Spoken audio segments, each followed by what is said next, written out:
DJ Forbes, welcome to Between Two Beers. Howdy, lads. Yeah, sorry, it's taken a little longer than I expected.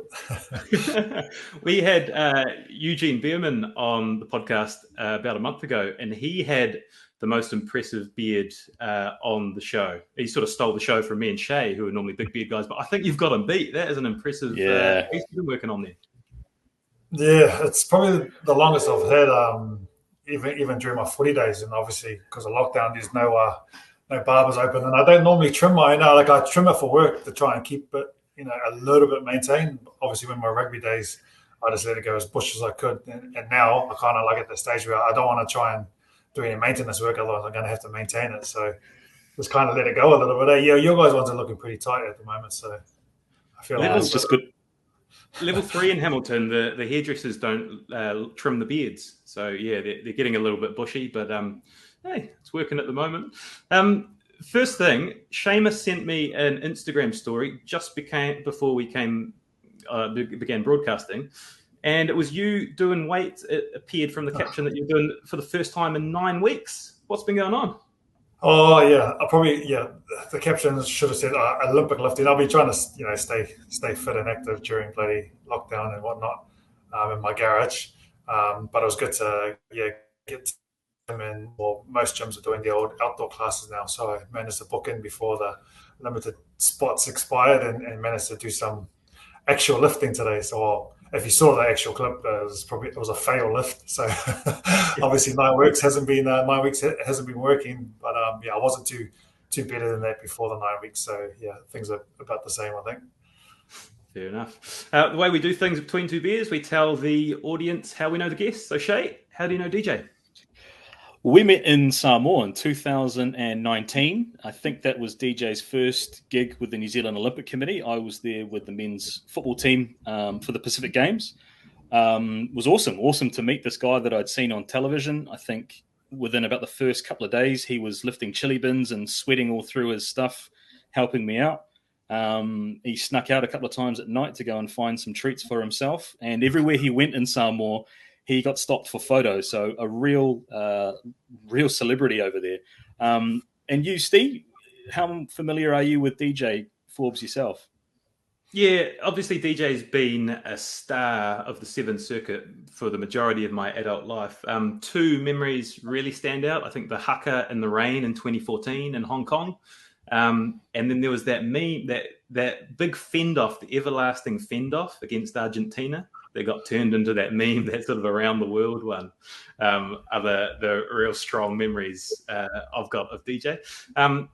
But super impressive guy who I'm looking forward to sort of unpacking, how you became the man you are today. We try to start these episodes in a bit of a different place.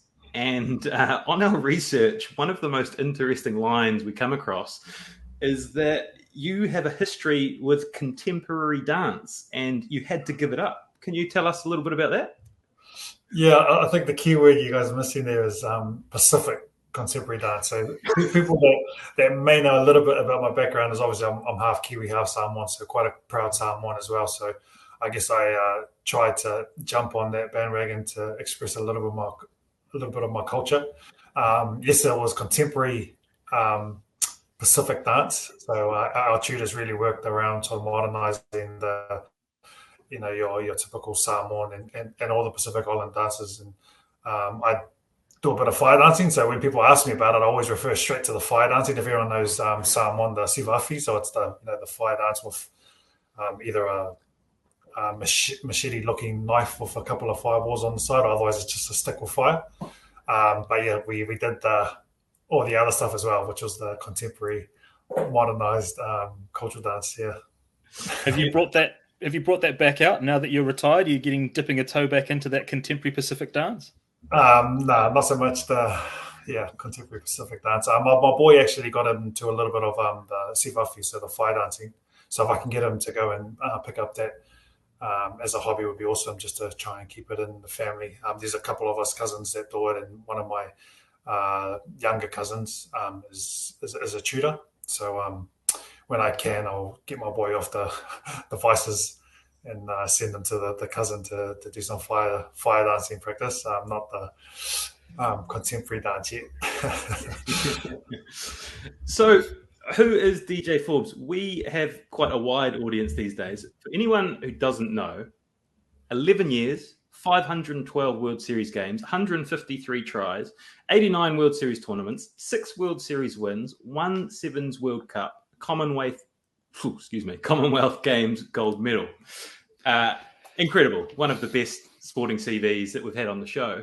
We asked a few of your sort of teammates and contemporaries, what they thought of DJ, and we had Sarah Hirini, the spectacular Black Ferns captain, who we had on the show a couple of months ago.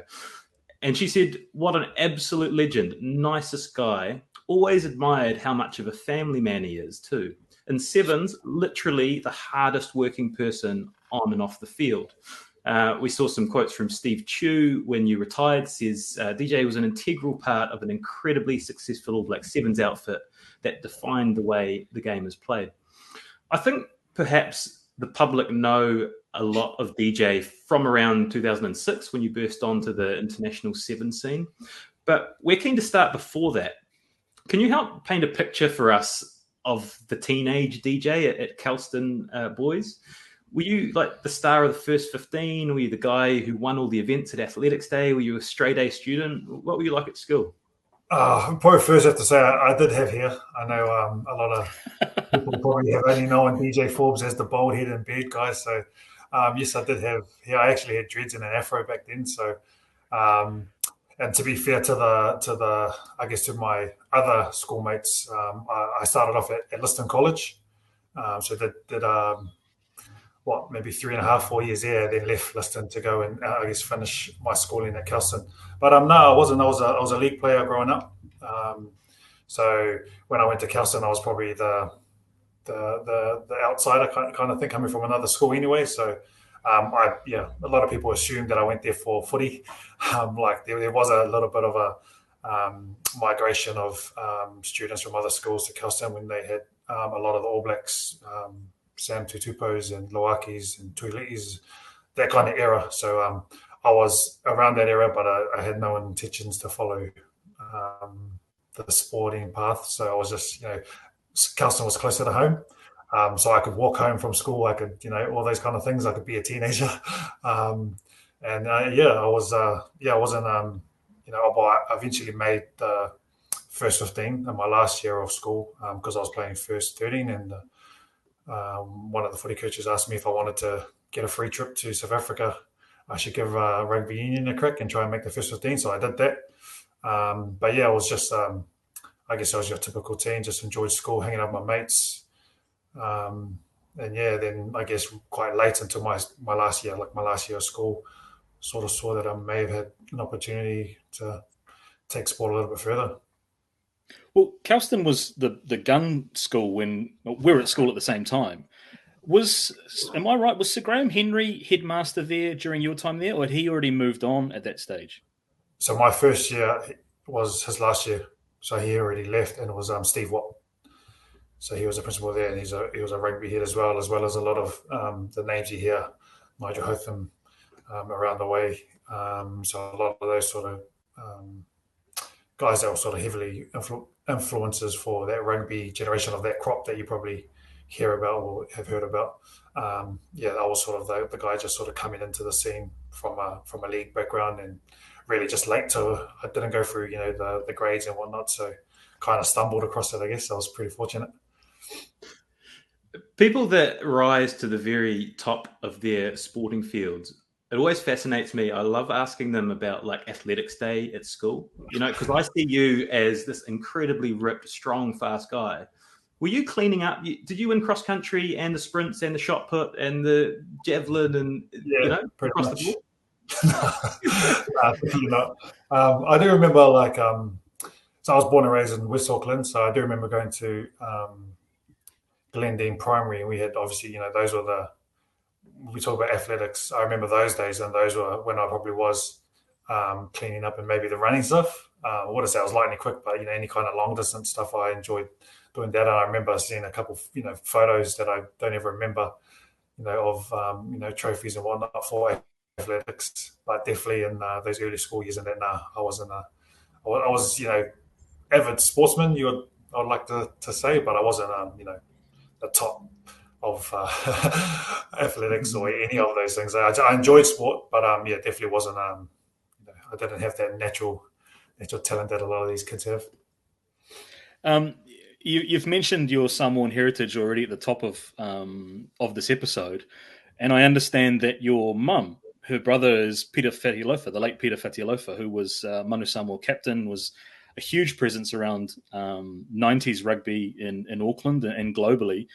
How strong was that Samoan influence in your household growing up, having people like that coming and going? Yeah, well, he was probably the reason why a lot of our nephews and nieces probably got into rugby, or at least got into sport. I remember their house out in Manukau, which was just behind Rainbow's End, was kind of like the family house that all the cousins wanted to go to on the holidays. One, because it was close to Rainbow's End, but two, because he had a lot of trophies, a lot of memorabilia from especially in his Auckland heyday. The Ranfurly Shield always turned up in the house and things like that. So I guess just getting a taste, and then obviously in the international field, just hearing and seeing the influence that he had, not just in New Zealand, but obviously in Samoa. I guess just really kind of took a toll on a lot of our nephews, because I know when we sort of talk about it now, it's holds a massive place in a lot of our hearts about the passion and the reason why we played sport, and the influence we wanted to try and do. And so hopefully trying to give a little bit of his passion through what we do and what we're trying to achieve through sports been pretty cool. Did you ever have a chance to follow in his footsteps and maybe represent Manu Samoa on the footy field? Yeah, it's funny you mentioned, because I actually tried. I actually put my hand up, to play for Samoa. So it was, it's kind of like a bittersweet thing where I think the year that I tried for the Manu, I missed out. And I think that was when Michael Jones had just started, I think, his reign as coach, I think. And then I think, within maybe a year or so, maybe 2 years, I picked up, the contract with the Sevens. And then I guess, sort of, never looked back. But even like sort of along the way, when you hear about sort of the Olympic loophole where you can sort of represent your motherland, there was always that little part of me that's like, oh, I wonder, if I finished from the New Zealand team, if I stood down and went through that whole process, because I guess like a lot of us and a lot of the ABs in the same predicament, they want to represent their other nation or their other home nation. There's a little part of me, probably more so just for Fats, to go, oh man, it would have been cool to, put on the blue jersey and represent obviously my mum's side of the family. And then, like you've referenced 2006, where you first came into the seven scene. So between high school and I guess 22, 23, what were you filling your time with? I guess the real world was actually, just normal jobs, just chipping away. And I guess over time, while I was sort of doing little bits and pieces, I was, probably from that classic era where I'll go to work and then, go to training. And then if there were sort of opportunities to go to different provinces even, I was doing that as well. So, and what were you like at schoolwork? Were you a sort of a dedicated student, or were you thinking when you got to seventh form of a future that wasn't sport, or were you always focused towards being a professional sportsman? No, yeah, I don't think. I mean, I like to think average or above average achieving student academically, but I didn't really, to be honest, I really didn't have like any major aspirations or anything to tick off. I kind of got to a stage where I just wanted to get through school, so I was just like, oh man, I just want to get through school. And then I guess with I've got an older brother that had sort of a lot of family business ventures, and so I guess there was a part of me that was like, oh, I'll probably just work and do the family buzz, and that's kind of like a typical island thing where so when the family businesses did start, I was like pretty much just keen to jump on that and make some cash. And I guess to a degree, a lot of those opportunities kind of allowed me to work for the family. So, do my bit, but then also have a bit more freedom to go and, keep doing rugby and keep trying to, look for that major break. And then obviously once I got to that sort of next level of work, I actually, had a normal 9-to-5 job, unlike a lot of these athletes coming through now. And did that. So I went through the levels. So I did the old 2IC at bloody Foodtown, the produce department, and then I picked up an ANZ role. Did that and actually had a pretty comfortable position there. Got to the stage where I was sort of bouncing between like provinces, trying to, still look for that opportunity.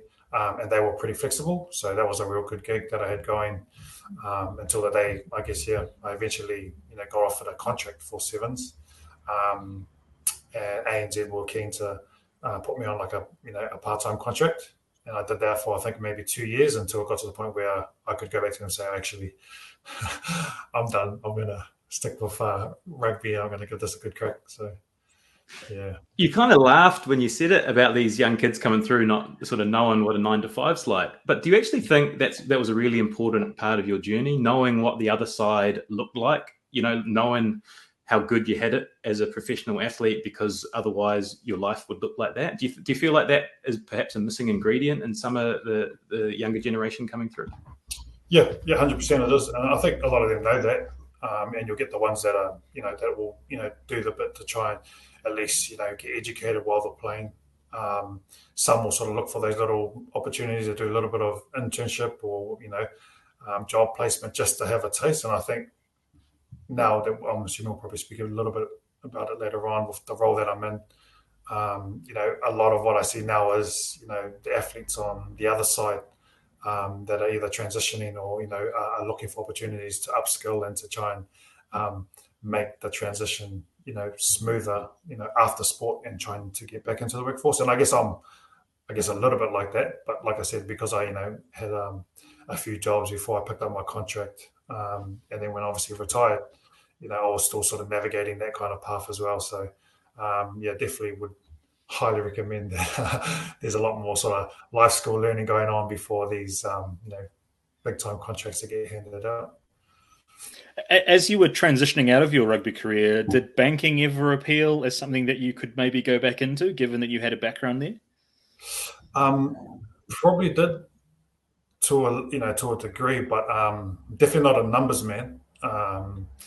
And so, like, I think if I was, anything around that sort of, customer service and relationship managing, of course, I'll jump at that anytime. But I think if I was, to be in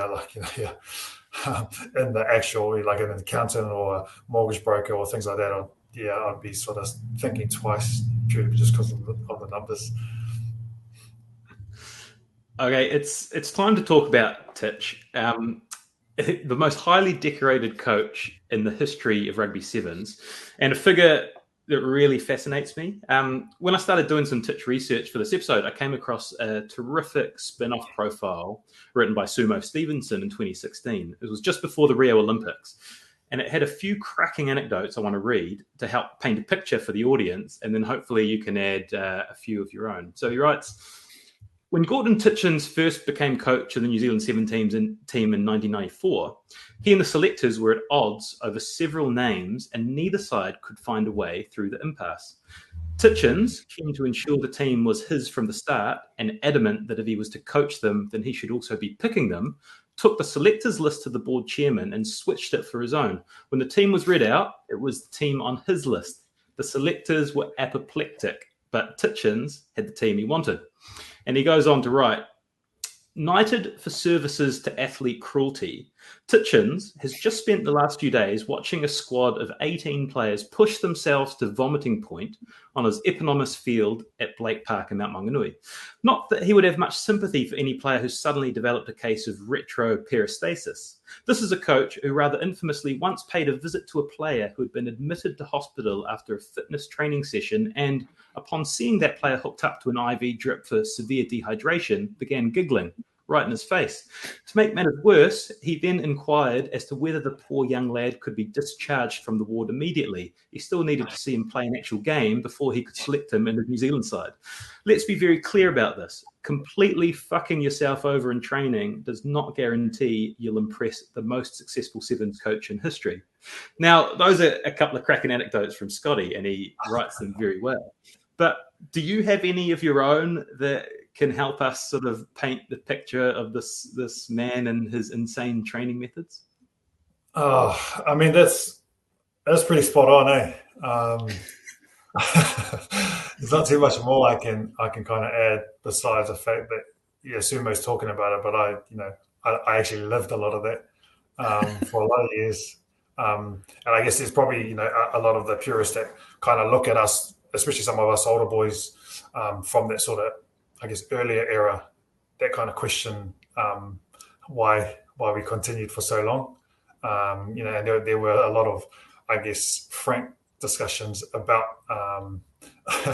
how the trainings could be deemed, normal behavior of a coach. I mean, guys are running themselves ragged, but I guess there's obviously some silver lining to it all, and probably some of the work ethic and all of those boys that went through the era, you can see now in terms of still wanting to push the body to that limit.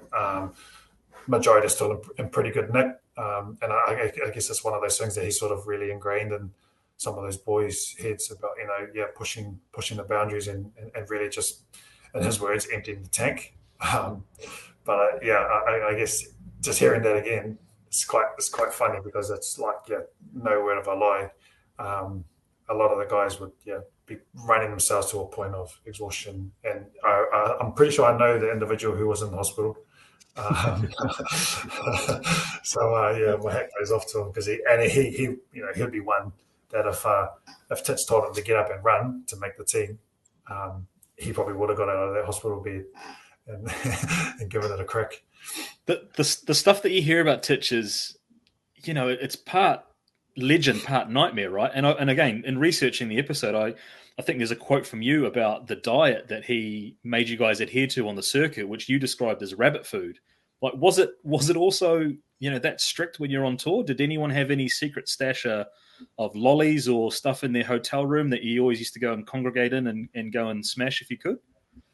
I think in the early days, there would have been only the sort of the old dog. So, I think people got to remember from 2006, there was pretty much a whole new flock of us that went in. So there were only a couple old heads that I guess knew how and when to push the boundaries with Titch and stuff. That was Tawhai Iwasa and Amasio Valance or Muji.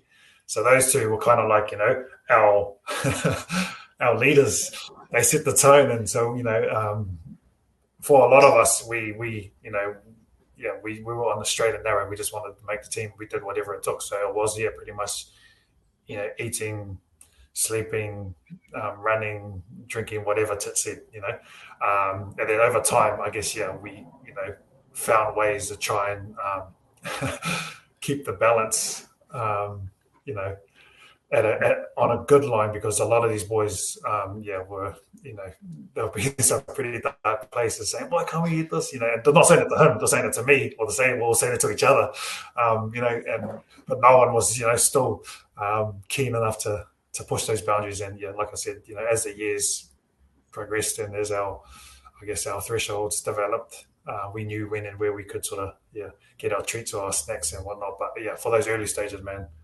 I'm pretty sure I dropped about 9 or 10 kgs, not purposely, but just by sticking exactly to what the program was, and eating what the food that was provided and stuff like that, and without even sort of trying. I would have dropped about 10 kgs in my first year with the team. So it wasn't ideal, but some good learning, some silver lining along the way, I think. I'm gonna continue on with that Sumo article. He writes, this was in 2016. On Monday, he had his squad run a beep test, an agonizing and pitiless examination of an athlete's ability to take in oxygen while stifling the urge to throw up. The results were better than expected. The worst ran 13.2, and the best, veteran Tim Mickelson, returned a 15.6 mark.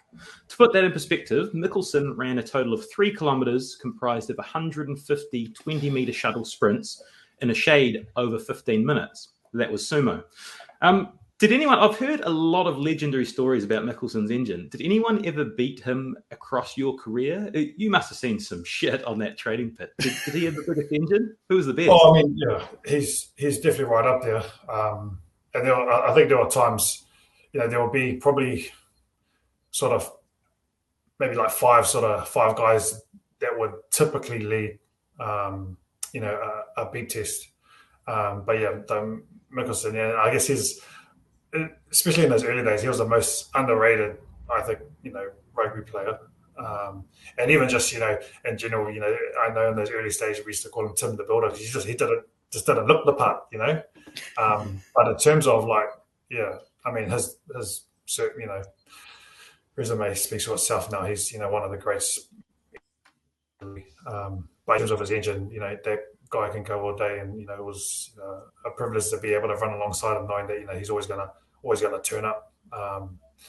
But yeah, so he was kind of like the guy that a lot of us would be chasing down in the beep test to know sort of where we're at.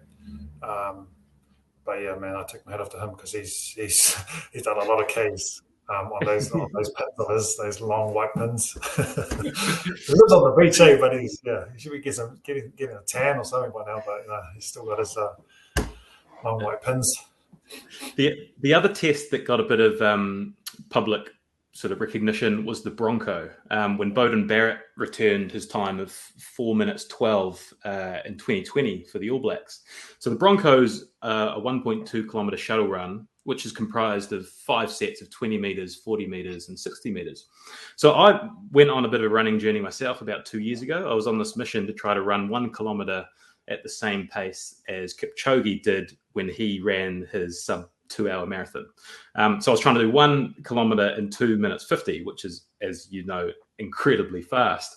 And I did some of the Broncos as part of my training. I think I was in great nick. I was light. I'd been training hard out. And I think I did like a 4 minute 30 Bronco.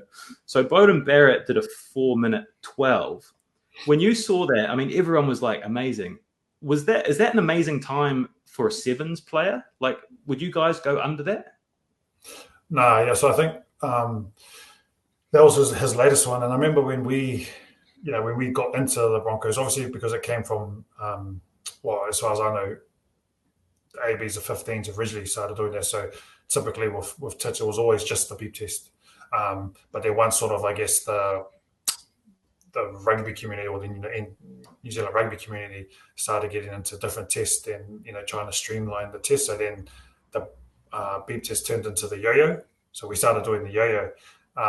But Titch being Titch, after a couple runs of the yo-yo goes, there's too much resting in the yo-yo. If we've done a yo-yo, there's the sprint part, and then there's the little couple seconds where you get to walk to the cone and walk back to the line and get ready to go again. So in his case, that was too much rest. So the yo-yo got canned pretty quick. And we carried on with the beep test. And then obviously then the Broncos came into play and we got into the Broncos. And I think because he saw that, how, I guess, hard you had to run it to get a decent time, and, the effect or the after effect that he could see in the athletes upon completion, that probably gave him enough to go, we'll let that one stay. We'll keep that one because that's, the lactic, builds up straight away and all that. So when I think we were sort of like, peaking through our kind of times, I think we were getting sort of, 420s, 430s, 440s. And then I think, Barrett came out with 417 or something back then. And we thought, fire out, that's, and then I've obviously heard that he's cut it down again to a 412. I'm told maybe the hockey players might be able to run some good Broncos, I think more because they're, again, lighter, and that whole kind of, chopping and changing direction might actually, suit them. So they might have some quick times, but I don't think any of our boys will be cutting under 412. But I mean, guys like Tim, maybe KB, they'll probably be pushing close to low 420s at least. One of the things, and I hate to keep comparing my little running experiment to world-class athletes, but I'm going to push on. Maybe you could have made the sevens team. Maybe you could have. I'm going to push on with it.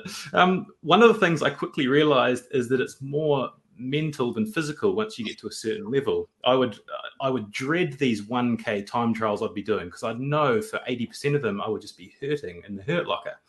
For you, who Sarah Harin said, the hardest working player, you've done these training drills day in, day out for over a decade. Where does that mental, do you agree with that, first of all, that it's more mental than physical? And where does that mental toughness come from for you? I definitely think a lot of it is mental. And for me, it's probably just that, I kind of knew that I was, like I said earlier, not as sorry about the dog outside. If you guys can hear that. But I guess knowing that I wasn't going to be, the most talented athlete on the field, and it's, probably sounds cheesy or cliche, but I knew that if I was going to have half a chance, I was going to have to be the hardest worker.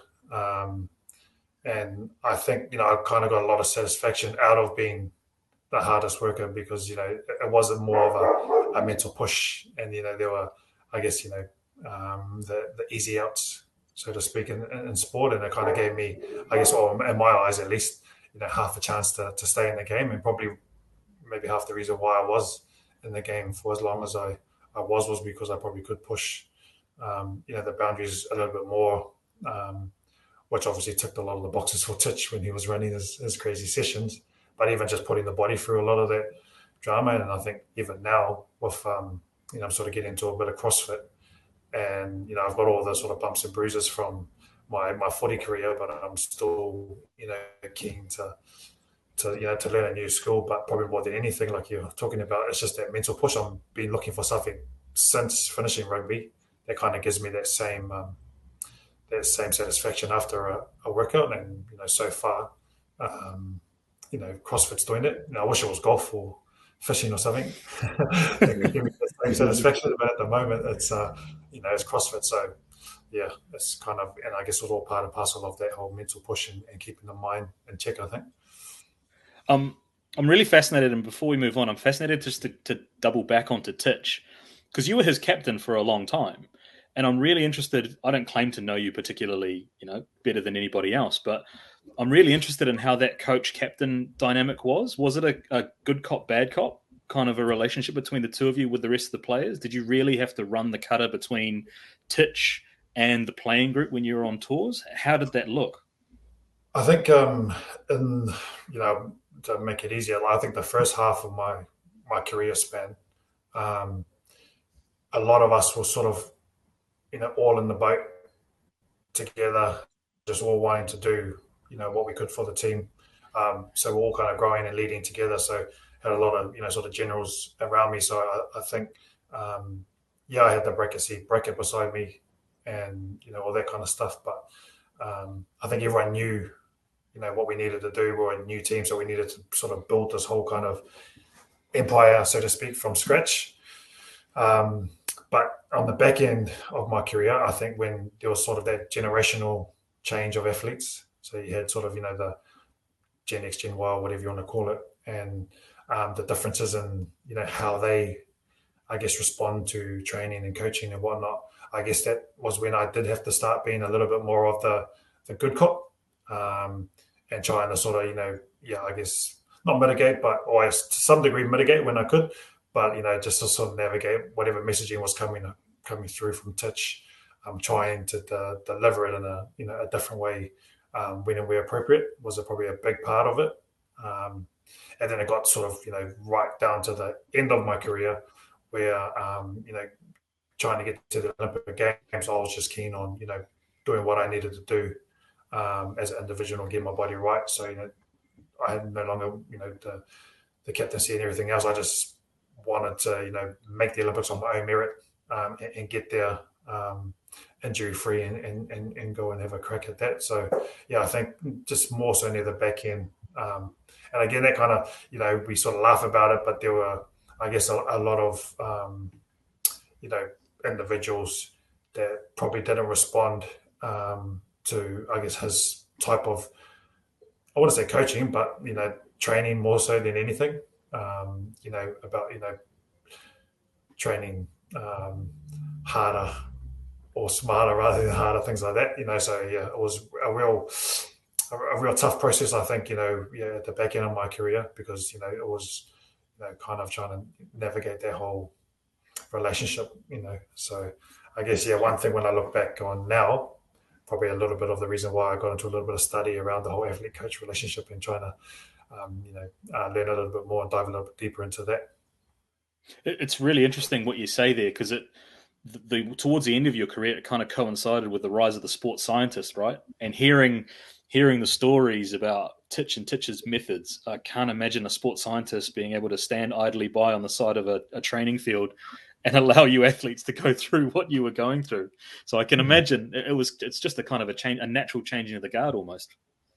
Yeah, I mean, and to be fair, the All Blacks went through the same kind of process. Graham Henry talks about it, about when they sort of, when they have to sort of see the time when they sort of step back and let the team lead and do what they need to do, because the players are different and the way they operate are different and all that kind of stuff. So yeah, it was an interesting process, but you could imagine, like a physio, coming in an environment where I say, God forbid if I'm wrong, but if, in the All Blacks 15s environment, you could say, this individual needs to rest and do this rehab and they should be right by next Saturday. Whereas in Titch's environment,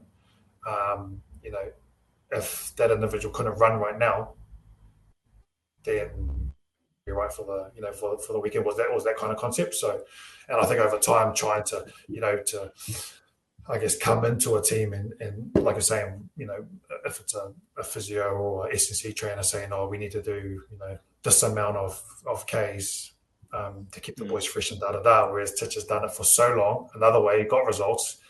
No, we need to do, this amount of Ks. So there's a lot of, I guess you can see how that, sort of be a little bit of headbanging along the way if things didn't meet in the middle. I'm wondering if anyone's ever seen Titch and Dick Tonks in the same place at the same time, because they sound like the exact same old school mentality of coach who have these sort of old school, brutal, perhaps cruel methods, but they produce world champions. And we went to Eric Murray's house and talked about a lot of these similar themes.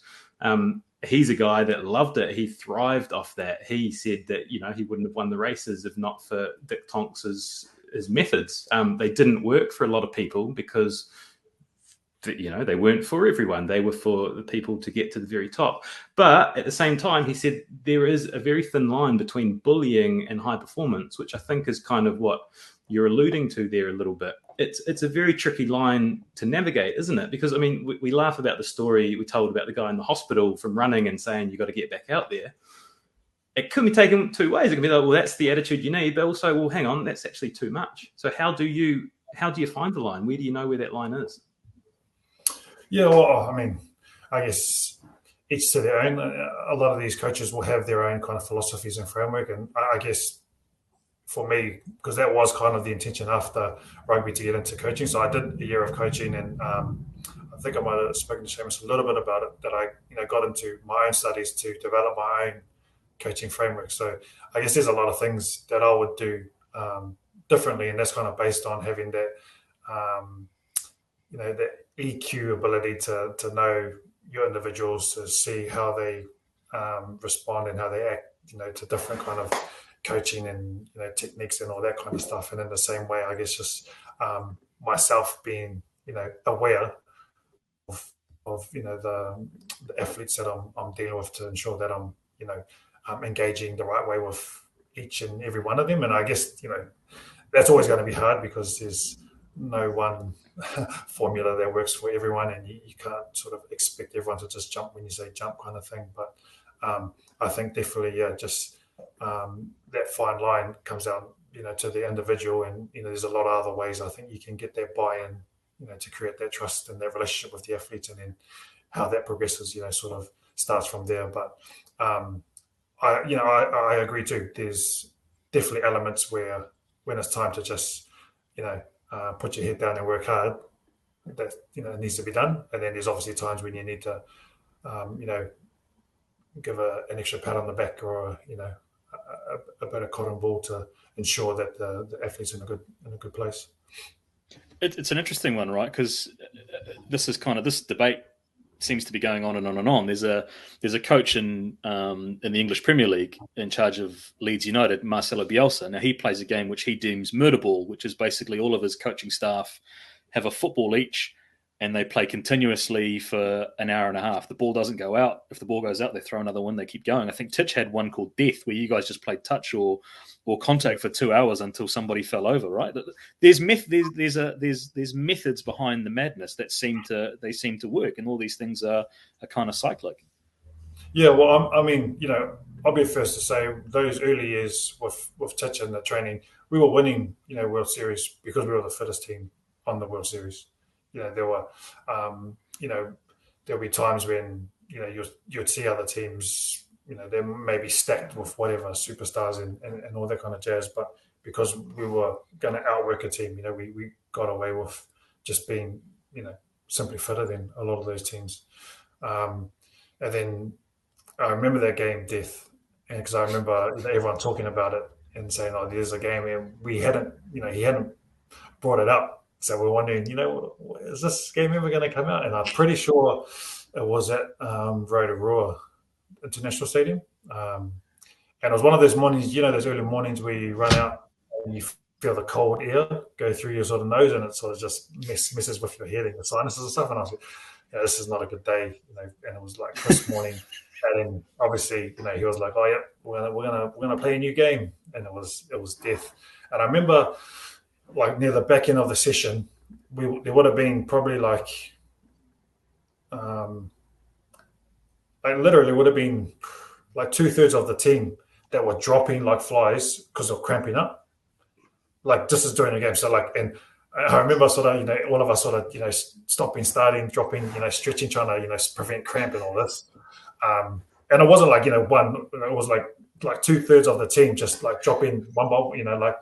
And I just remember looking over and he was laughing, just like you guys were saying. Like he was just giggling to himself, hey. And I was just, I remember in that moment I was going, man, this guy just gets off on just seeing boys in pain, and I just, I remember just in my mind. And then so a lot of, there may have been, spectators every now and then that have come to some of those field sessions, and then you'd always hear our boys, a lot of the leaders when it usually it will be like a field session. And Titch will some kind of fitness session at the back end of the session. But, the reality is the whole session's like a fitness session. And then it's just something like just another bit of exercise at the end, but with no ball and something like that, So I remember just, it got to those years where we'd be on the line just before he's getting his counting us down the next rep. And then we'll just be yelling out, "Don't let him break you. Don't let him break you," just stuff like that, because that's what he just wants to see someone drop to their knees or just give up.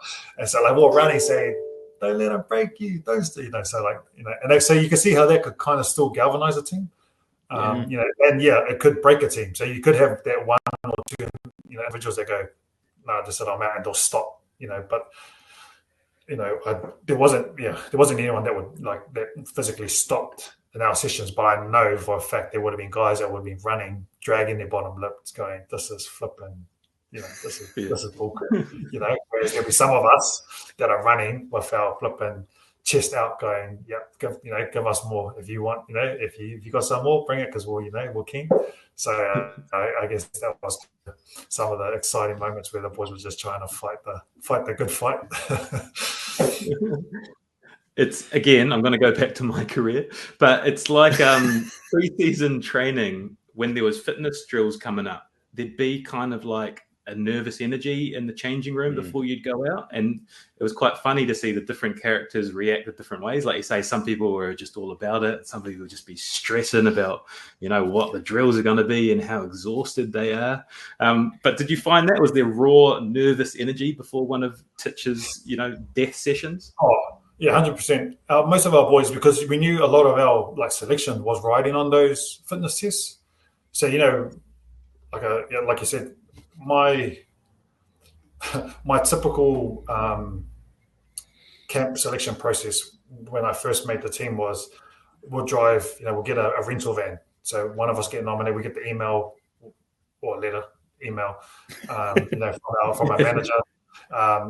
You're going to pick up so-and-so and so-and-so and so-and-so from these, locations, and then you guys are going to drive down to the mount for, the testing week or for the camp week.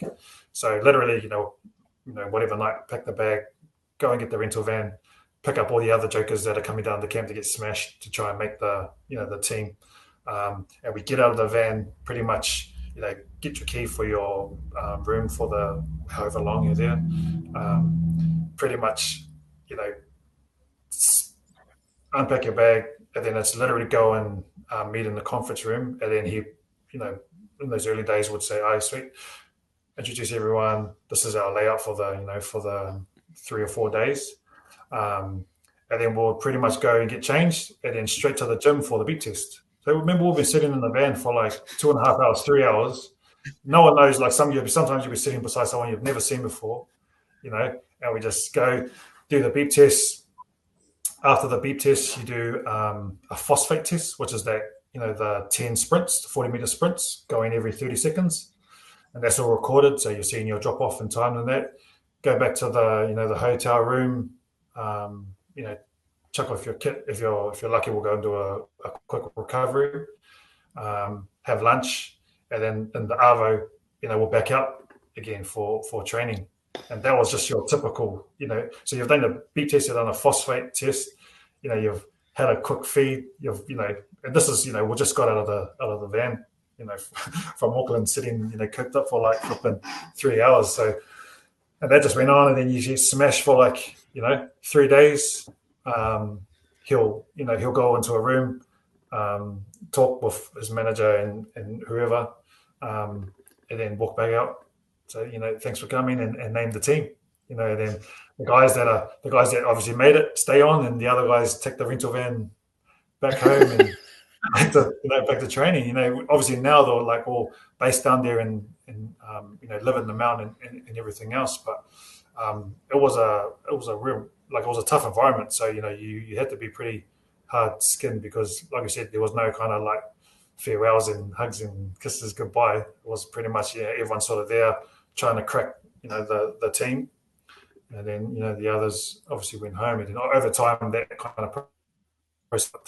And it was quite funny that you guys mentioned it, but the selection process was quite similar, where at the back end of our career, obviously when we were having these conversations, or when we were actually given the opportunity to feed into team selection, we'll go in there and give our advice, or give our what we've seen, and all this kind of stuff, and we'll have a fair idea of the selection, or the 12 names, and then we'll come back out.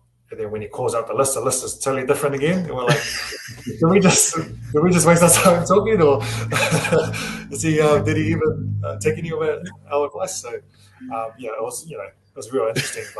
But some stories for the archives, I think.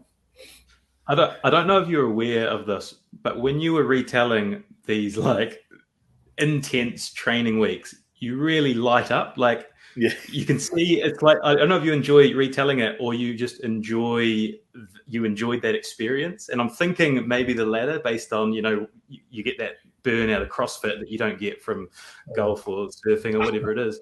But is that fair? Do you think, looking back now, that you actually loved that shit, all that the mind games and I think the boys enjoyed the mind games. I think that's kind of like, that's a test of character, eh? Like, if someone's gonna break your will, that's a different conversation, eh? So like, I'd hope that when guys, that's kind of something that you need to face internally. So like, for me, if someone was going to try and test me and in that space, of course, I'd love to rise to the challenge. I think when I'm lighting up, when I'm talking about it, is because I kind of just laugh to think, far out, we put ourselves through some shit back then, eh? And when I light up, it's just because I can just sort of, picture, I sort of picture all the boys' faces, in those moments. And when we sort of talk about it, like, one thing that we used to do back then was room smashing. So the whole concept was more so when we were on tour, but even back in New Zealand, is if you left your room open or unlocked, that the boys were allowed free reign to go in and turn your room upside down. And again, that wasn't so much the satisfaction that we got out of doing it. It was more the satisfaction out of seeing the individual when they see what's happened and their reaction. So, and I guess it's kind of going back to that kind of, trying to break their spirit to see how hard they are or how tough they are in terms of, and it got so bad. It got so bad. It's, I can feel myself lighting up about it, because the kind of the enjoyment the boys got out of it. You could imagine 12 boys or 12 grown men on tour, and we've just heard that someone's left their room unlocked, and we're just about to head to training. We're just about to head to a training. We're going to get smashed on Titch. We're going to get punished. So there's an opportunity to go and to raid this room. And so you can imagine all these boys, might be Hong Kong, Dubai, or wherever, sneak into this room, and somehow we'll manage to get this individual. He's out. They can't. They're giving us a small window of opportunity. So we're in there, literally turning upside down, and obviously, to the viewers, no hotel damage. No objects were harmed in the room raid, but we'll it'll be extreme. So it would be like we'll put the bed out in the hotel hall, corridor. We'll do that. Turn the TV on, so it's loud noise, like in those horror movies, and then we'll be all their clothes. We'll put deep heat in undies, take all the shoelaces off, take all the strings out of your shorts. It's pretty intense. And then so remember that's done. We all go to training, so you can see the adrenaline's already in the boys. All the boys have got a rush, ready to go training. No one knows anything. Everyone's sort of, on edge, going, "Oh, I wonder if he knows. I wonder, what's he going to do?" Da da da. Get through the training, and pretty much so we've all, gone through this 2-hour session. We'll run ragged. Then obviously someone remembers on the way back in the van. Oh, that's right, we've done so and so's room, and then so the whole process then is to get to a viewing position. To see the reaction. So we all sort of just mosey on into the hotel or whatever, and trying to time it. So when we see that individual at his door, to his hotel room about to go in, we all sort of will stop at our own doors, or we'll come back out. You just see them go in to their room, and it'll take about 5 seconds before you hear all the screaming and swearing, and then about probably 20 seconds later, they come out to the hallway, and everyone's already out in the hallway just to see their face. It's like, it's gold, because you can imagine, again, we just finished smashing ourselves. We're, tired from training, and it's just that kind of rush, and to see that kind of, to see the reaction from the boys, So those are probably some of the cool moments. And I guess, like we're saying, to go back to the whole reason why I'm blabbering on about it, was really just kind of that, that testing the will, seeing where the spirit's at, to make sure, and that was the whole kind of thing of our team in those early days. Definitely was about, not letting that break you. So when you're in the middle of the game, no matter how tired you were, don't let it break you. If you're training with Titch, don't let him break you. And he'll say it too. The main thing behind it all was, his trainings would always be tougher, than the actual game. So if you could, stick it out, we were in a pretty good place. Stevie and I have both listened to you speak. For those kind of people listening, we've got a chat box because we're not in the same place, and we're both just falling over each other trying to ask you follow-up questions. So I'll let Steve, you go first, and then I'll see what your question is, and then I'll ask a follow-up afterwards, because that's just opened so many doors for me. It just reminded me of how different that athlete world is to the real world. Talking about 10 grown men just giggling and looking forward to trashing someone's room. That doesn't transfer. A lot of people would never have that experience. That's not you don't go away on a work trip and do that stuff. You don't push yourself to the absolute point of breakdown and, go through the shit together and have the laughs together. That's such a special bond between sports teams, which, I hope everyone gets to experience. I got it, like I said, on an amateur level, but the same thing, exactly the same stories that you're talking about, I can just, so strongly connect with. My question. Oh, you go, DJ. You go, DJ. No, my question was, I had so many. One is you sound like a Kiwi version of David Goggins, who just will not let his will be broken. So one is, do you follow Goggins's rhetoric and his work, and do you kind of get racked up when you hear him talking about that will to go on? Yeah, I do see a lot of his motivational clips, and I mean, yeah, I can definitely appreciate where he's going. I'd love to think I was anywhere near his caliber of pushing the limits there. It's a different beast, but I can kind of see there are things where you know, when I kind of see an end game of something where I know that I'm going to be kind of pushed, there is a part of me that's like, well, you know, might as well find out. And so, like, yeah, there are, you know, CrossFit workouts where, you know, it sort of sounds, you know, absurd, but you know, there's that, and I'm pretty sure a lot of the, you know, CrossFit community do it for that mental push. Like, you know, your body's either going to do it or it's going to, you know, it's going to cut halfway through it. But it's probably the mental fortitude to keep doing it. So I guess, yeah, there are sort of things that I hear about that I'll kind of be keen to try, or that'll like sort of excite me because of that. You know, I know that physically, you know, I'll, you know, be there or thereabouts, but in terms of that mental space, that's probably what, you know, I like to be tested in. And I guess as you get older, you know, physically, it's obviously going to be a little bit different, but mentally, you're still as young as you want to be. So I'm kind of in that space where, and I mean, I can see it even today, like with, you know, people still, like at the CrossFit gym that I'm at, the hybrid formula, there's like individuals there that I know that are competing with DJ, the athlete, or DJ, the footy player. And in my mind, I'm like, man, I'm almost 40. But I'll give it a go. I'll try. But, you know, when I clearly know, it's like, oh my gosh, like, yeah, my mind's keen, but you know, obviously the body's just going to over time. And it's not I'm not saying this is an excuse. I'll still, you know, going to give it a good nudge for as long as I can. But yeah, it's quite a hard case because, you know, there are, you know, there'll be young athletes and whatnot, they sort of look over at me, or, you know, halfway through a workout, and I'm just, in my mind, I'm going, I can either just do the old, hey mate, I'm retired, I'm a working class girl now, I'm almost 40, just, you know, we'll stay in our own lane, or I just, you know, give them a little look, you know, or we'll give it a go, and we'll see who finishes the workout first. And my second question, which is to jump back to room raiders, was, did anyone ever get Titch's room? And or was there an opportunity to get Titch's room and everyone just went, it's not actually worth it? Yeah, so I'm trying to think back, because I kind of maybe knew that you'd ask the question. And I probably, like, I have to probably clear the air to make sure that if there's any of the boys that watch this, or even the management that watch this, that it got to a point where room raiding had to be cancelled. So that started a lot of tough conversations for a long time. And I think we eventually got there where we just, okay, all right, it's done. But yeah, there was a conversation down the line where room raiding had to stop, potentially because we may have been venturing a little bit deep into management territory. So on that note, to your question, there was, I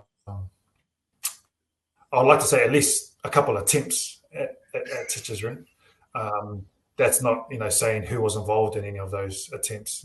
And I think the worst it may have got in terms of raiding his room, or any of the management, or maybe his room or the manager's room, was I think replacing or moving objects. So we weren't there wasn't smashing of rooms or anything, but it was like subtle things like putting the pillows in the wardrobe, or unfolding the blanket on the bed, things like that. So, and then, yeah, from that, there was obviously a few conversations around, okay, you know, coaches' rooms or managers' rooms are out of bounds. And then eventually that kind of stemmed on to no more room raiding, you know, and whatnot. So. I love that 4 years later you're still maintaining the what goes on tour stays on tour in terms of protecting the anonymity of those potential individuals that may or may not have been involved. Amazing. Yeah. It's the unspoken rule. Yeah. Yeah, you haven't mentioned names, but I imagine it would need a pretty experienced guy with a big set of balls to go into Titch's room and start moving things around. So maybe you were involved, maybe you weren't. I don't know. No. It was actually quite, I guess it got to the extreme where, we were actually having to put boundaries and rules on how these rooms were actually being left unlocked. So, typically it was, day and night. If it was unlocked, sweet. And got to a stage where, through the years, guys were asking for room keys from bloody reception. And it was just like, so then we had to put in these actual rules. Legit, you cannot get room keys. If you get into a room, it has to be 100% legit. Someone left it open or a card was left somewhere. So then it got to the stage where when rooms were getting done, someone was like, nah, 100%. Someone had to get the cleaner or someone that's, you can't do that. You can't. So then it kind of lost the whole kind of, I guess, prestige of the actual room rating. People were more concerned about, actually, how did you, so I was like, so then that kind of, faded out. But definitely one of the good memories of the heydays back in the 70s. It actually reminds me, just to take a little detour. My stag do, Shay was quite boozed on it, and we stopped off at one of my friends' places en route to the different activities. And he thought it would be funny to go in and turn my friend, who's actually been a guest on this podcast, all the stuff in his apartment upside down. He thought it was a great gag. The friend did not think it was a great gag, and fists flew over that room raid. Shay, I don't know if you got memories of that. Yeah, look, I still apologise to Shaun Goldsbury to this day, but hey, look, it's water under the bridge now. We actually kind of room raided Stephen on that stag do. He was in the shower, and then I think 9 of his close mates just turned up, kidnapped him from the shower, chucked a towel on him, and then we started the stag do. I think 9 in the morning. It was one of the all-time great days until I got punched over by Shaun Goldsbury. There's actually that reminds me. So one of the other activities was what we called blanketing. So so the blanket was exactly that, not kidnap me, but if you pretty much you would chuck a blanket over the individual and give them a bit of a wake up, tickle up. And that was kind of like and I think that started off more as an initiation, and then it became a bit of a dick of the day kind of movement. So, like if someone was being idiot at training, or someone was getting on someone's nerve or whatever, that became the process. And then so trying to sneak a blanket, to different places was probably was looked at as a bit of an art, because obviously if someone's seen it, then you'd get done if you get seen with that. So the whole concept was, the blanket would come over before the individual sees anything, and then it goes over them, tickle up, and then everyone just goes. But obviously, it's the person getting the blanket on, the individual is the key person. So that was another good little thing to give the boys a little bit of a rush when they're feeling down. DJ, am I right that there was another one as well with whose is this? Was that one of the ones on tour? Oh, okay, who does this belong to? And if you said mine, you had to do like a challenge or something. Yeah, how did that? What was that one? Yeah, I think that one that started off as I think it was press ups, and I think it was press ups and top off. I'm pretty sure.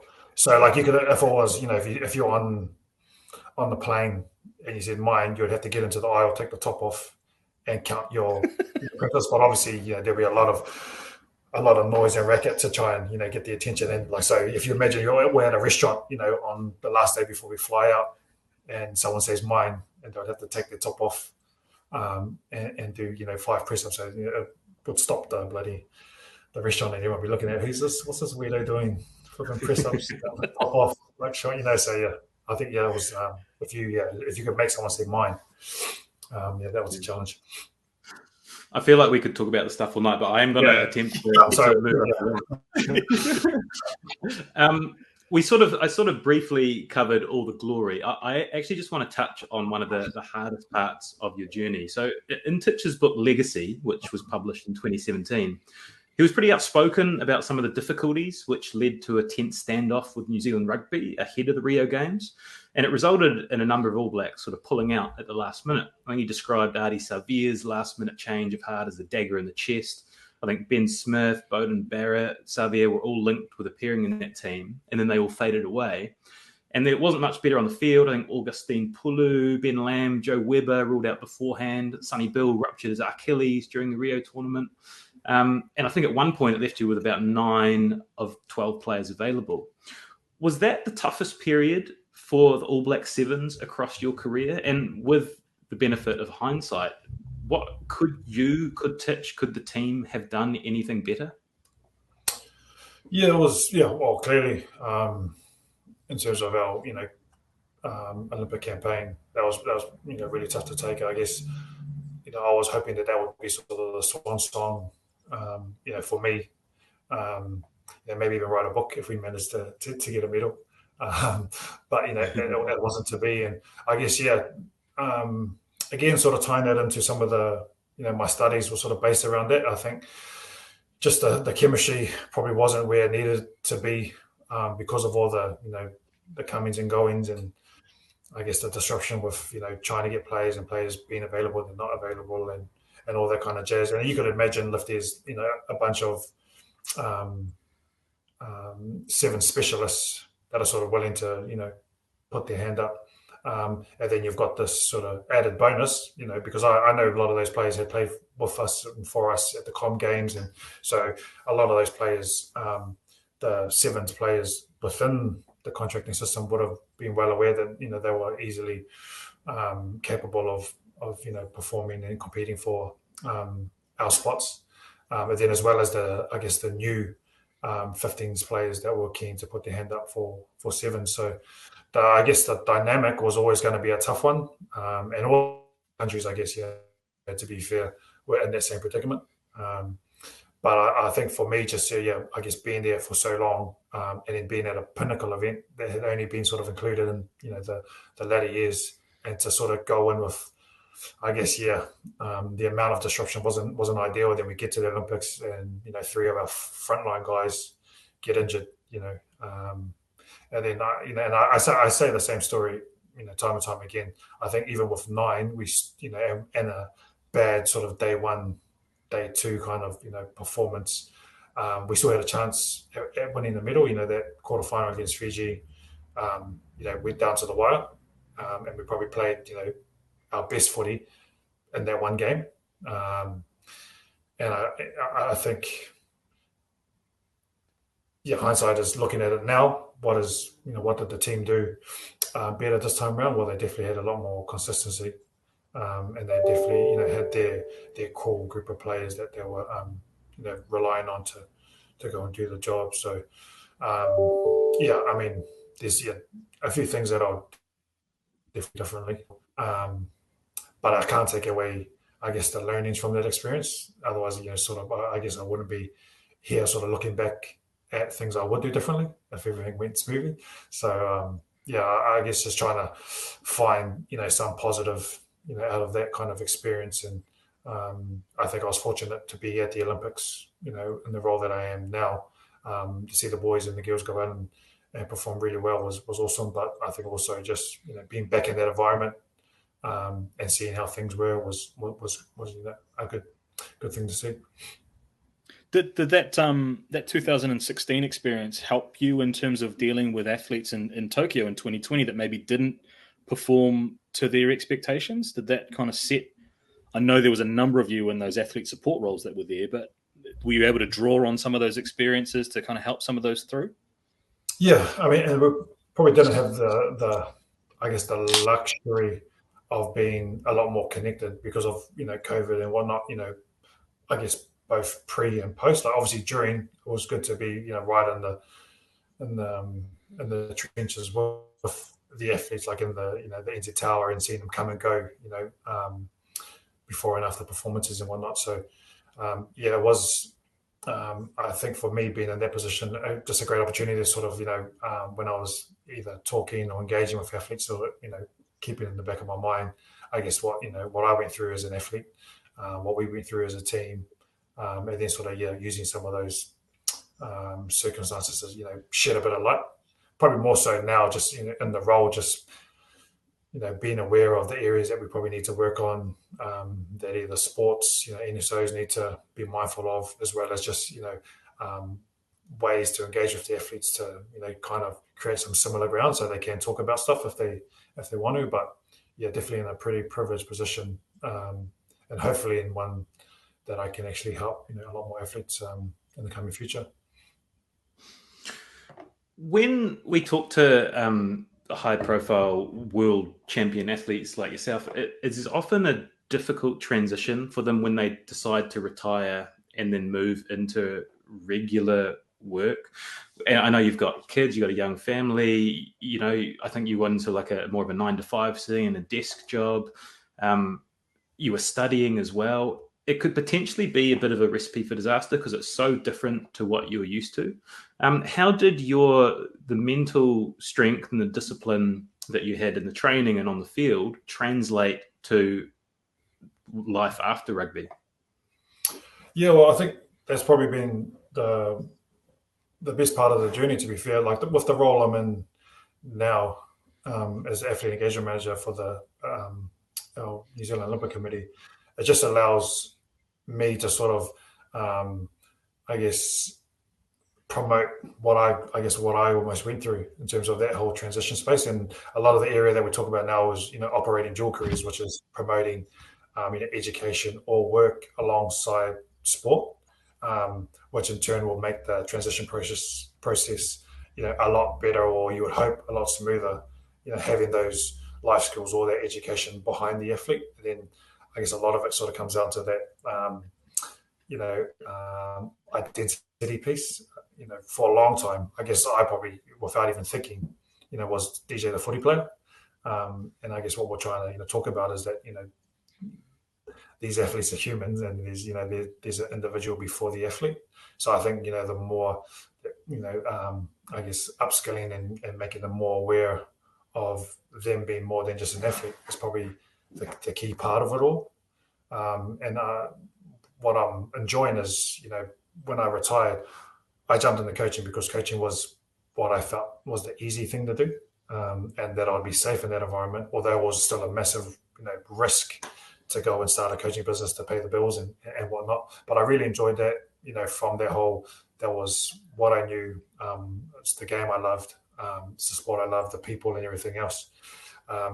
Stepping into the role that I'm in now, I guess, was more of an upskilling opportunity based around, what you're talking about with being an athlete, wanting to learn more and to be better than I was kind of yesterday, and looking for new skills and new opportunities. So although it's been like extremely hard still, I'm involved with sport, but you're still in the office and all those kind of things, in terms of the learnings that I've got, going to the Pacific Games, meeting Seamus and the crew and everyone else, and how that kind of operates, and then going to the Tokyo Olympics and seeing that machine and operation, all those kind of things are going to add to my toolbox, and those are the kind of things that I can hopefully promote more to our elite athletes currently, but also if we can catch them earlier on in their careers to get that upskilling, operate dual careers, how to navigate the transition space and all that kind of jazz. It'll be a real good opportunity for making, I guess, that sporting career or that sporting journey a lot longer. If that makes sense. It's really interesting. I'm glad you touched on it about the coaching stuff, because again, in research for the podcast, a lot of the or reading back and listening back, like a lot of the rhetoric around when you retired was you were going to go into coaching. And then again, looking at some of the stuff that you did around that retirement, you're in Papeete, you're in Mauritius, you're in all these glamorous places. And like you said, doing something that's familiar, doing something that's comfortable, it was almost like a natural extension of your journey and an easy one. So I think to look at it and then turn it around and then go, actually, I'm going to do something a little bit more difficult is a really admirable one. And like Stevie said, you were doing, I think you're finishing your master's, you were probably adjusting to what a real home life was like, having 2 young kids, but being on a plane in a different country all the time. Like, there's juggling a whole bunch of different things. So maybe you are a sucker for punishment by taking all that stuff on as well once you retired. Yeah, I mean, the timing probably could have been a little bit better. And I think because I started my bachelor's during Rio, so I think that was kind of a good thing to balance, all the head noise. When everything was just rugby. When I was studying, it was actually good to turn off from rugby, and I could not turn off because I needed to be fully focused on the study aspect. So that was a great sort of way, I think, to keep me sort of quite balanced near the back end of my career and going through that kind of, I guess, hectic campaign with the Olympics. And then, like you said, in that transition space where I think, navigating the coaching biz as well as all these sort of new learnings, I think the Masters was an opportunity to kind of, sort of just stretch my learning a little bit to see if that was the path I was going to take. And then I guess it's kind of, pushed me in this direction, but I'm still dealing with athletes. I still have sort of a role where I can kind of use some of my, I guess, philosophies and frameworks that I've created in how I go about, dealing with athletes and, day to day. But I think, still, the end game would be really, getting a lot more hands-on with athletes, or whether it's coaches or whatnot, and sharing that kind of knowledge, I think. I've got a whole bunch of things I want to touch on, but they're all quite random and just out there. So I'm just going to fire away and see if any of them interest you. When we get sports people again like yourself, one of the questions which sometimes elicits the most interesting answers, what are the failures? What are some of your biggest failures? Because from the outside, it looks like, a guy who's won it all and done it all and has been the captain and has been the hardest worker. It seems like you've succeeded in everything you've done.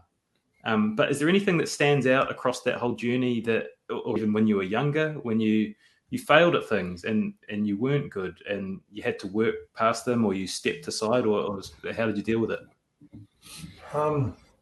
It's a tough question. I've never really, the Olympics, that was tough, eh? We've already kind of touched on that. I think for those, again, like I touched on that cultural side, I wish I, learned Samoan, or, I wish I spent more time, in Samoa learning the language.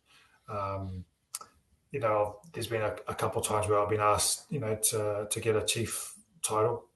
And a lot of the reason why I'm quick to say no is because I wouldn't be able to talk or to speak or to represent myself. You have, I guess, similar positions where you can have a title and someone speaks on your behalf or speaks before you because you can't speak the language, or, things like that. But I think for me, sort of looking back, and even now I still have, the intention to hopefully still, go back to Samoa, or if anything, to really knuckle down and learn the language. Because if I could genuinely, speak it fluently and understand enough to engage in decent conversations with elders and with chiefs and whatnot, I probably would be interested in getting a title, I guess on behalf of my mum, but also because of Feats and the Whatilofa name that he carried for so long. So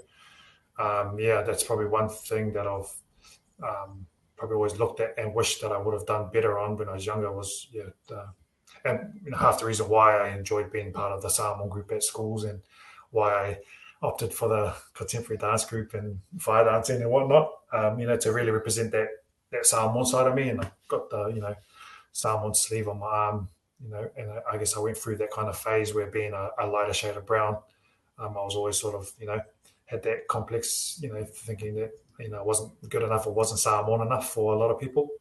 And then, so I think if I managed to use my time wisely, I'd still be trying to chip away, learning the lingo, and then hopefully, maybe a chief title one day. There's a real identity and a connection piece with that as well, right? Especially for people like us who are mixed race. And it's interesting. There's almost like a renaissance, like Moana Pacifica coming into Super Rugby, for example. That seems like it's a really interesting space where people can connect to their cultural identity in an area that's safe and familiar. How great would that have been as a young player coming through to have an opportunity like that to connect with? Yeah, well, I think that's going to hopefully, change the game in terms of that'll provide an awesome pathway, for those Pacific nations. And so obviously the GM Kevin is one of the cousins. So, I'm sure you have a lot of facts, in his head when he's, driving that whole piece in terms of the Moana Pacifica. So, I'm pretty sure, he'll have, represent those Pacific nations with pride. So I'm really interested to see how that goes. But like you said, in terms of that cultural piece, there's and a lot of the Super Rugby teams and all teams across the world, New Zealand will be doing, all they can and all we can, to show that that culture and to build those cultures within. But you'd like to think that team in particular, if it's going to, epitomize culture, would be the team you want to be involved with if you had that home nation on your sleeve as well. I know your faith is a big part of your makeup, and I'm really interested in that in the team environment, particularly around Sonny Bill Williams. So when he came into the Sevens group, he converted to Islam. And I know I've seen you quoted it as you didn't force it. No one ever forced it on anybody. But balancing, I guess, those religious lines is almost the same as balancing those cultural lines as well, right? Is that how you saw it? Yeah, well, I was lucky. We had, a few of the boys when we first started were Christians. And so I guess we were sort of leaning on that extra support or extra power, whatever you want to call it, to get us through some tough times on tour and whatnot. And I guess, we sort of got to a stage where, we always had an open door policy where if any of the boys wanted to jump in for our, prayer sessions or, devotions that they could. And then obviously as the group changed, the dynamic changed in terms of, if we might have a bit more of a worship type group where the boys love to sing. So you'd hear our worship songs going in the hallway and things like that. And I guess over time, I think Titch saw a little bit of that change as well. And then, he became more open to, prayers, before or after games or tournaments and getting the jersey blessed and things like that. So in terms of, seeing a bit of a change or effect on others, I think, that we probably played a little part in that. But yeah, I think for me, I'll be the first one to say that it probably wasn't, or it was the only reason why I managed to get my break. I was probably doing a lot of things, in my own accord, trying to do it in my own kind of way.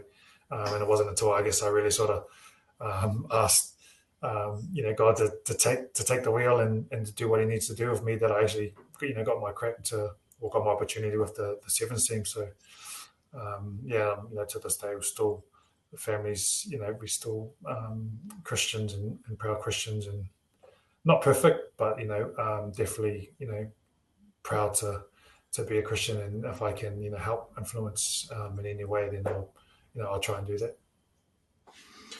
There's no easy way to seg from religion into who's the fastest player you've played against, but I'm going to go for it. One of the players who I've enjoyed watching the most over Sevens over the years is Carlin Isles, the USA speedster. I think he did 100 meters in like under 10 seconds or something. And the highlights of him, it was like giving an Olympic sprinter the ball. And it was just like, if you ever played Jonah Lomu rugby and you got the like super team and you just got that little guy and he could just sort of run anywhere he wanted. Was he the fastest guy that you ever played against, or did anyone ever have him picked for speed? Yeah, I mean, I think on paper, like him and Perry Baker, on paper are the fastest athletes around, I'm told, as well, in terms of on paper. I think in sevens though, for us forwards, for the forwards that are left in the game, everyone's pretty fast, and I guess you're never gonna put yourself in a position against someone that is a sprinter and sort of get done,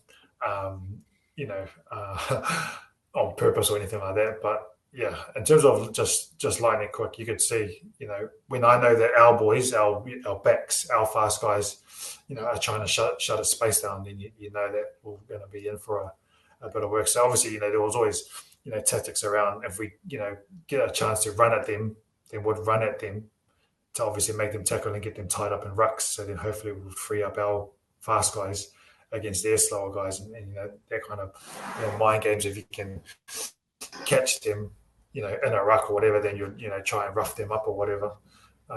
So that's all part and parcel of it all. But yeah, I mean, those guys, you can look at their show reels, and in the small space of time that they've been on the scene, man, they're just racking up tries, and that's just pure out and out speed that just gets them out of jail. Yeah. The first time I saw Perry Baker was at the Hamilton Sevens, I think, in 2018. Was that your first New Zealand event post-retirement? Because I feel like I saw you there in a army outfit or Forbes Army or something like that. But how was that experience of going to the Sevens as a fan and not as a player? Yeah, I think that was my first experience, I think. And I guess I was kind of I had always been sort of hanging out for it. I remember, Wellington in its heyday, and my family, that was one of their, highlights of the calendar year was to, get to the Wellington Sevens. And so there was always that part of me, that was like, man, as soon as I'm done, as I'm retired, I'm going to get to the Sevens. I mean, bloody, Wellington Seven gets a chop. And so, the next best thing was obviously Hamilton Sevens. I was probably lucky that I managed to go to a lot of the Sevens tournaments as an ambassador.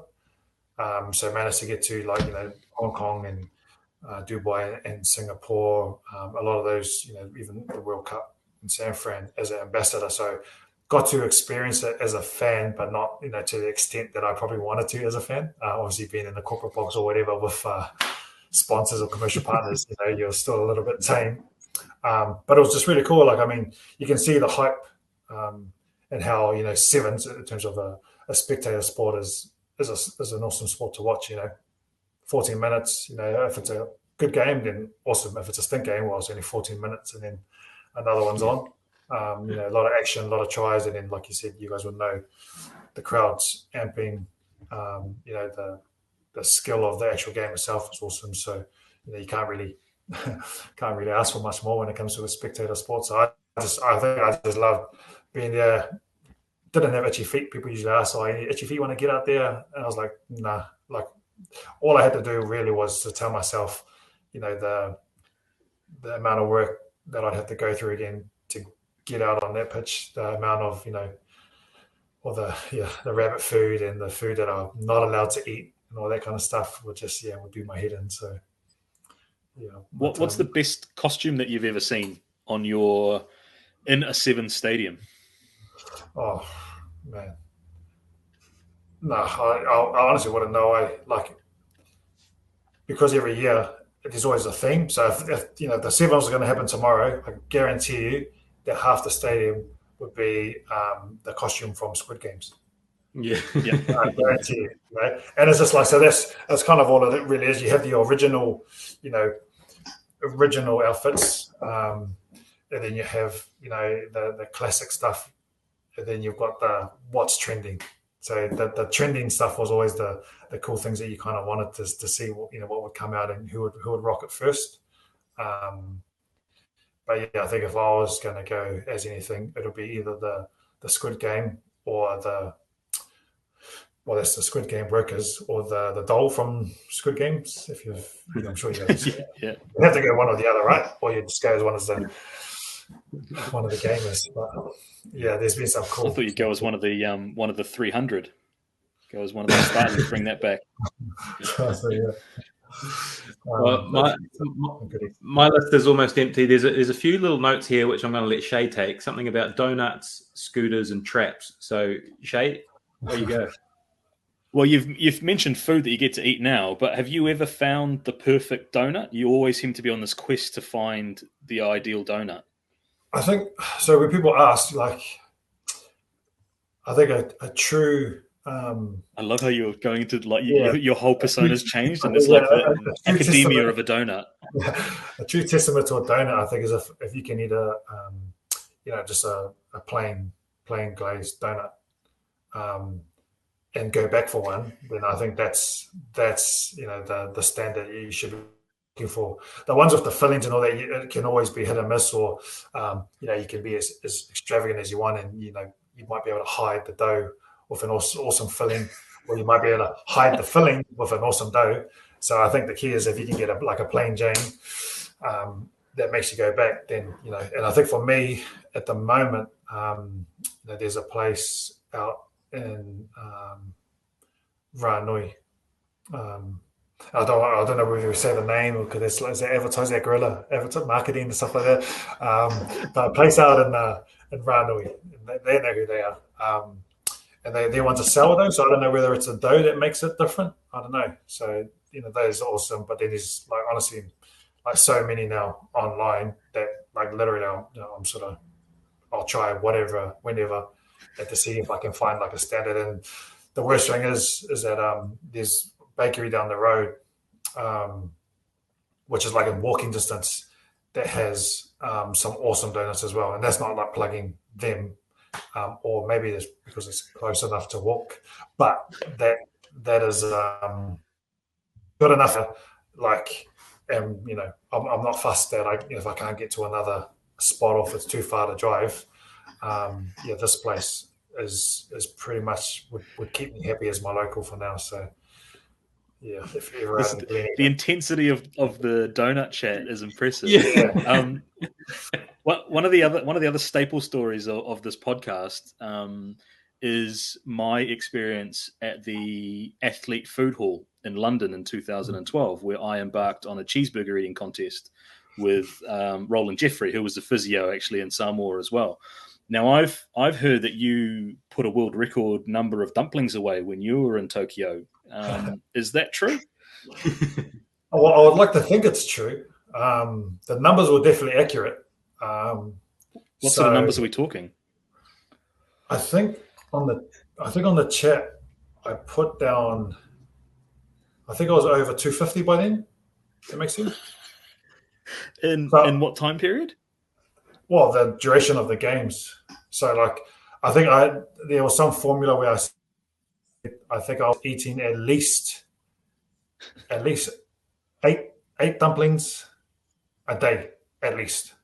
I was pretty much guaranteed that I was having, 4 dumplings for lunch, 4 dumplings for dinner every day for the duration that I was at the Olympics. But, so in saying that was the minimum. So I was at least having 8. So, on some nights I would have obviously had more than 4, or lunch more than 4. So, and I think I worked it out, calculated that was, yeah.